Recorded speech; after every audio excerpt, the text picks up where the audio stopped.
Ah, yes, come in, young one, yes, come in, good, I have good stories to tell you, yes, come closer, I have good news.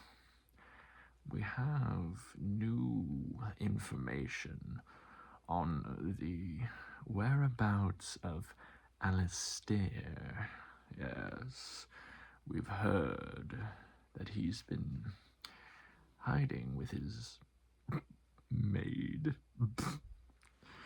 Yes. And the funniest, silliest part of it is that I'm sorry, they like each other.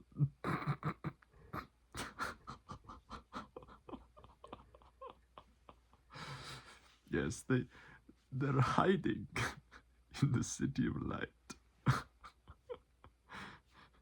The wimps.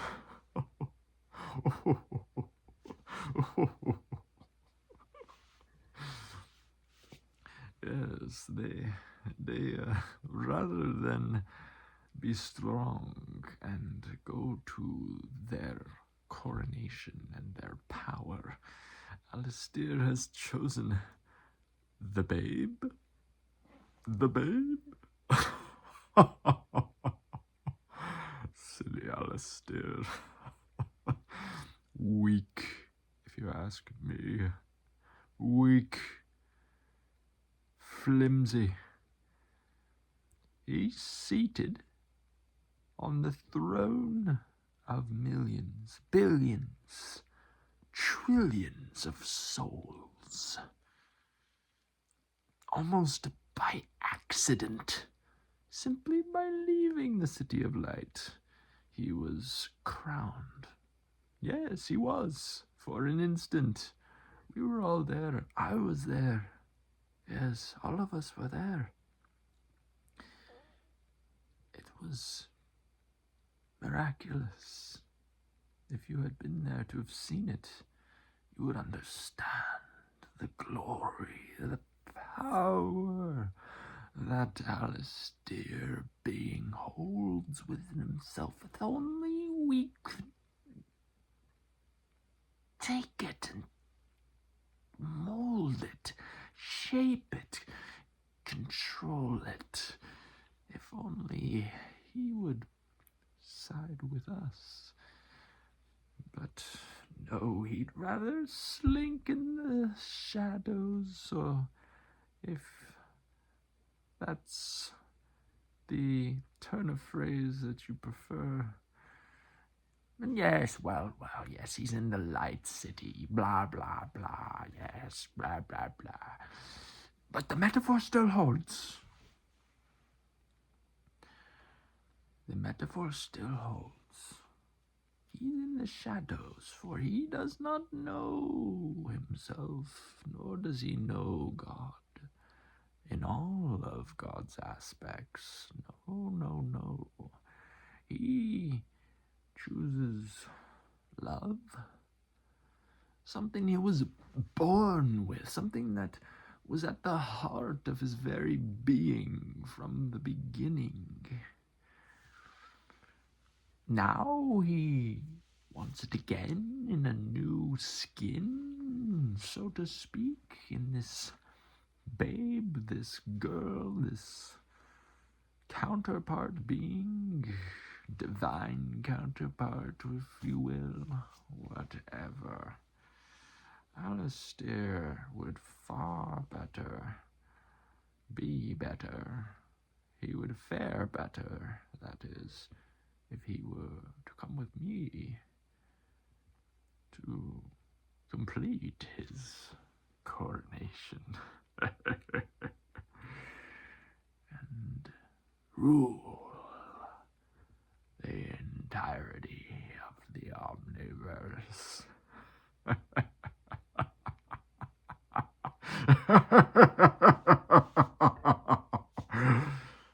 I'm getting carried away. From what the spies say, his parents and the girl's parents, they did a little planning, and they set them off in a little section of the City of Light that, of course, they never knew about, because, they know nothing about the City of Light, because they've only been shacked up in their rooms all this time. They never tell them anything. It's pitiful. So yes, there's this Garden of Eden, so to speak, this beautiful garden, and the parents were like, yes, let us goad them into spending time, quality time, if you know what I mean, with themselves in said garden. And so they took them to this new garden, and there they did frolic and fancy each other, if you know what I mean. Yes, it was all very innocent and light, and yeah, flowers and blah, blah, blah, connecting, talking, whatever. It is what it is. It is the energy of chemistry between two beings. Yes, it can be divine, it can be beautiful, but ultimately it is loving one another. It is but a wall. It is loving oneself with extra steps, if you ask me. 1, 2, 3, why not just love yourself?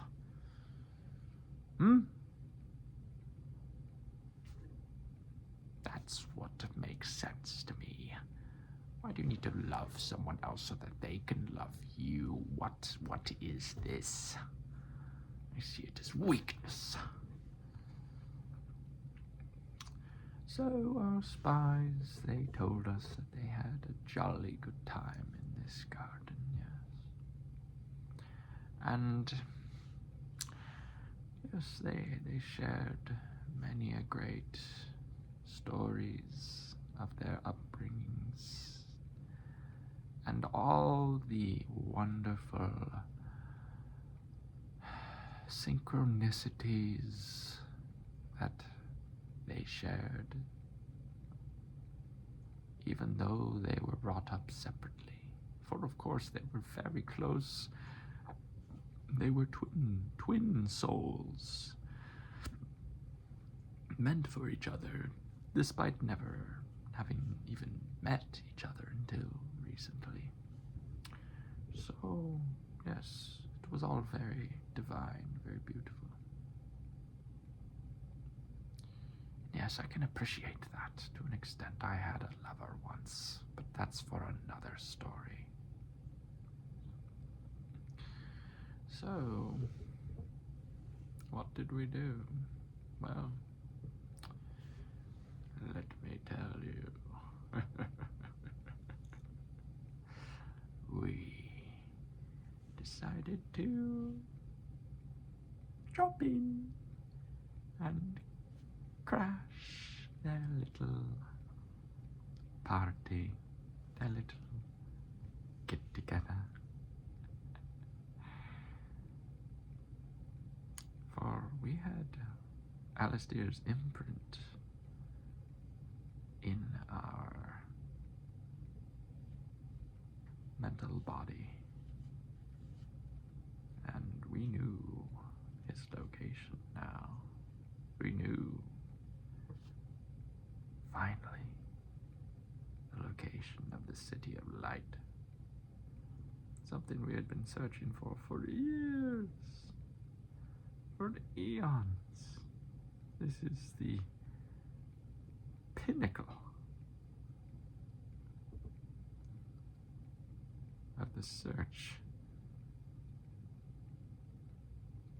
The purpose of all of Omnisphere. To find this sanctuary, as it were, this beacon of light for it was one step away from God, in God's domain. Find the City of Light and get access to God.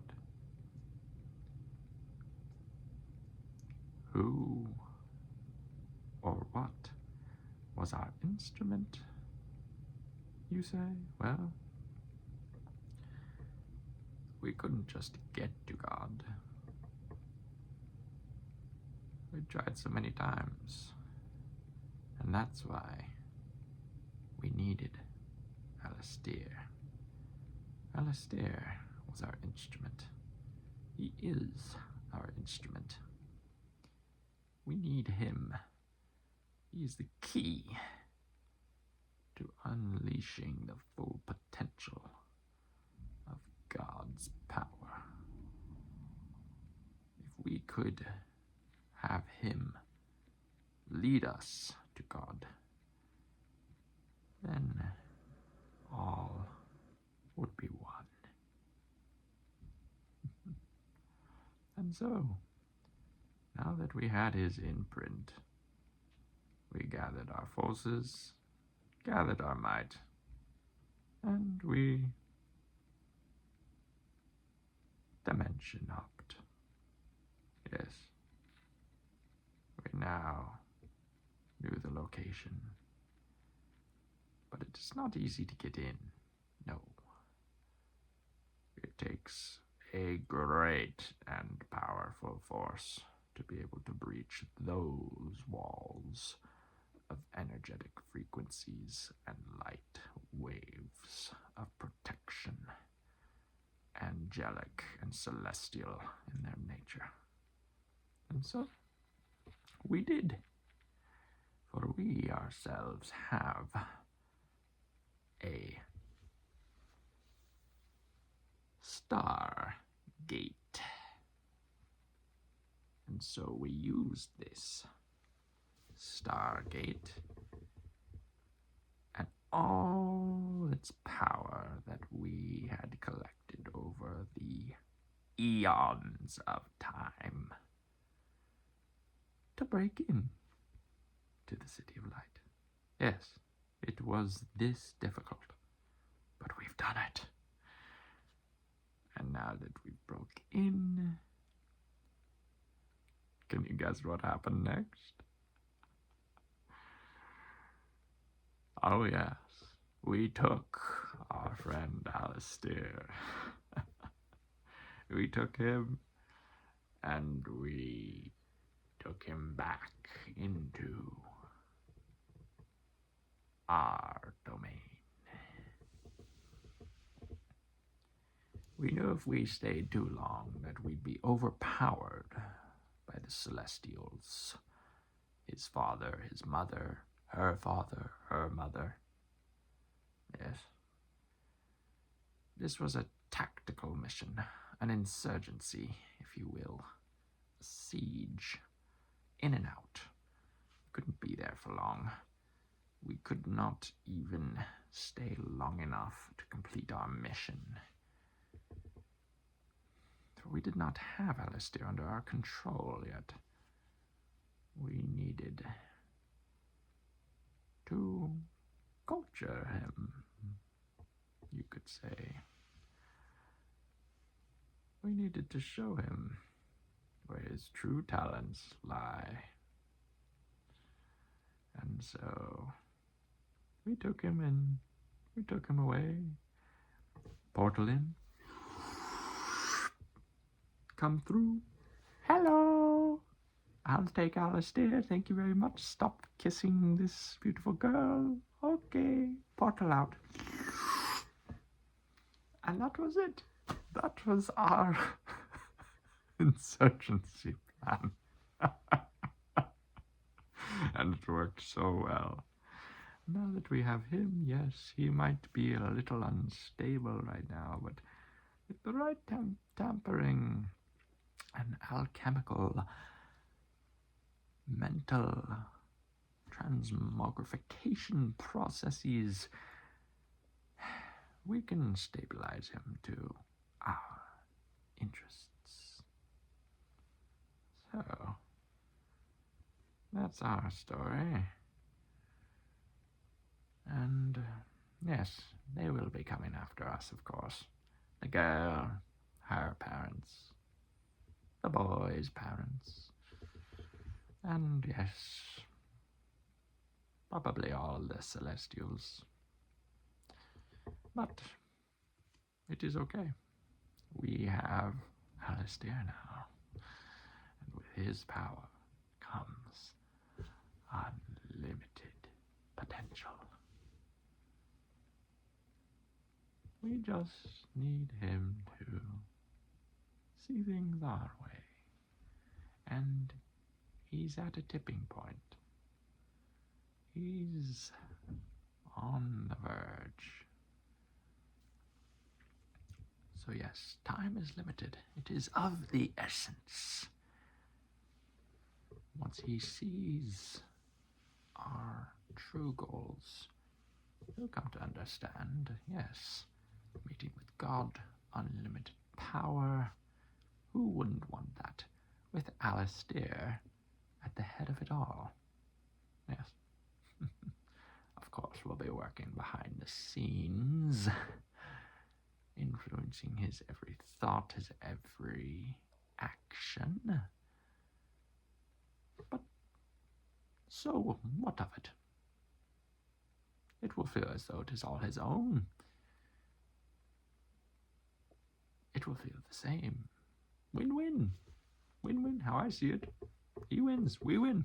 We all win. Yes, we all win. And so, you were wondering where we took him, of course. Yes. Well, we took him to a little alcove dimension, pocket dimension, actually. It's very, very well, not very well known, actually. It's rather out there in the boonies, if you ask me. The coordinates to it, the dimensions, they go up to the infinite dimension, of course, and beyond. So the coordinates, they're hard to describe.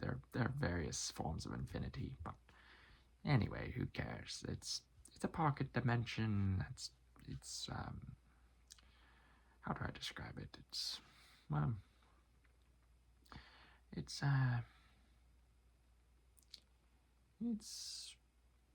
kind of this fusion. Part of it is stuck in this void space, and it's like this hunk of blobby metal that's just stuck out in the void, and beyond it, it's like everything glows here in this dimension. It's like glow physics. Everything's just glowy. And there's these blob beings, these head beings, actually. We like the head beings. I associate with them quite often. And, yes, well, the head beings are just these disembodied floating heads that can telepathically share all knowledge that they have, kind of like a Vulcan mind meld, if you will. They can share their dreams, their experiences with you, simply by speaking it. Yes, and they float around their heads, and that's basically all they do is talk, but the talking is rather profound as they are spewing out literal dimensions of perception as you encounter their words. And so they can take you to planes of existence merely by speaking. And so, yes, needless to say, they're intelligent. They live quite a long time, say eons, a couple of eons, and they've taken in quite a few experiences. They've shared quite a few experiences from between themselves. They're practically a collective, though they're all so unique that they couldn't possibly merge to become one collective, because they're all so quirky and eccentric, these heads. That's what makes them so cool. I love these heads. They're some of my favorites. One particular blobby head is rather, shall we say, demonic. And it's red, and it's kind of blobby, oozing. It's sort of just like constantly like reshaping itself as its blobs are like falling down like gravity, but then the other blobs are like coming back up to the surface, and it's just like well, that's my friend Jimmy. Yeah, Jimmy I like. Well, Jimmy, he's a little bit demonic. He's red, very red. He glows too, of course. Yes, well, Jimmy, he's a bit out there, let me say that. But, you know, he's got some good ideas, let me tell you that. So anyways, that's one of my blood friends, several more, of course. I'll tell you about them later. But, yes, I'll tell you about one more, maybe. There's this guy, actually, no, never mind. I'll tell you about him later. Anyways. So the blobheads, yes, we're having a talk with the blobheads. Blobheads are basically having a talk with Alesteer and sharing stuff with him rather fast. He's basically downloading infinite knowledge at a finite speed, which is pretty incredible, simply by talking to these blobbing heads. And yes, we're programming him quite well. The programming is going well. So yes, oh, well, right, I was explaining the dimension. I only explained half of it. Right, so this floating hunk of blobby metal out in the void, right, that's half of this dimension. And the other half, well, it's, my coat kind of gives a little bit away about it. It's rather deserty and oriental, as they say. Yes, just imagine desert sand dunes and traders and various people, star people, when they come to visit this seemingly blank, desolate planet, but it's actually filled with life and spice and trading and whispers of what goes on across the galaxy. It's kind of my favorite place to hang out. And the fact that it's also part of this blob world with all these floating heads, I mean, it's kind of like the best dimension ever. Not many people know about it, but kind of the people who should know do know, you know what I mean? You know what I mean? It's like kind of like on a need-to-know basis, you know? And like the good people, the people that are cool, they know, you know what I mean? So, yes, kind of be your eccentric self while you're out here. And also there's good music. It's very, as the humans call it, Middle Eastern style. It's got those sort of Egyptian scales and whatnot. It's my style. I like it. I like it a lot. So yeah, we're just kind of hanging out here and getting Alesteer acquainted to the dimensionalities that have been covered from his eyes by his deluded parents and God, of course. Oh, you were wondering about the girl? Yes, the girl's name is Melodia.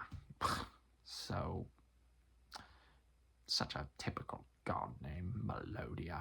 I mean, God, could you become even more could you be any more fanciful, God, naming one of your children's children Melodia? It's like, okay, sing me a melody, Melodia. Yes, she's very good at singing, okay? She's blessed with the gift of singing melodies. Who would have guessed it? But they're beautiful. They even enchant you. So don't listen to them too long because you will be enchanted by them and then you'll be under her spell. So that's kind of what you need to know about Melodia. So yeah, Melodia is pretty cool. So yeah, kind of shame that he couldn't hang out with her more. She is kind of cool, but you know, we like Alesteer. We want Alesteer to hang out with us, if you know what I mean. So yeah, that's about all I got. Hope you enjoyed this little telling of Alesteer's adventures. And yeah, I know my accent's maybe a little hard to place. That's because I come from a lot of places. I've been through a lot of different experiences, some psychedelic, some, you know, angelic, some morphogenic, some, you know,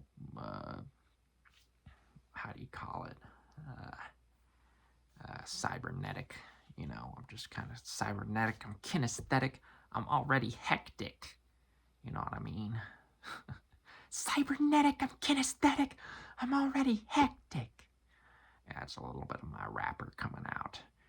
Yeah, you'll hear more of the rapper. It's kind of my gift, one of my gifts that I share in the plethora of dimensionalities that I seem to wander and meander about in.